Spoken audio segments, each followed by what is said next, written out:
In this video, I'll show you how to change your name on Facebook using your iPhone or Android device. This works if you want to update your Facebook name after marriage, fix a spelling mistake, or change it to a shorter version. First, open the Facebook app and tap your profile picture in the top corner. Now tap the three lines menu to open Facebook settings. Scroll down and select Settings and Privacy. Then tap Settings. At the top, tap on Account Center.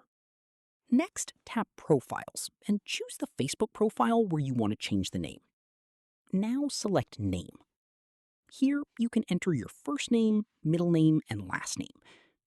Before changing it, remember that Facebook usually won't let you change your name again for 60 days, so make sure everything is correct.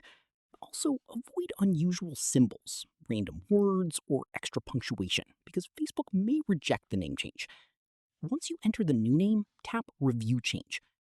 Choose how your name will appear on Facebook, then enter your Facebook password if asked. Finally, tap Save Changes. And that's it. Your Facebook name will now be updated. If this video helped, make sure to like and subscribe for more Facebook tutorials, social media tips, and iPhone guides.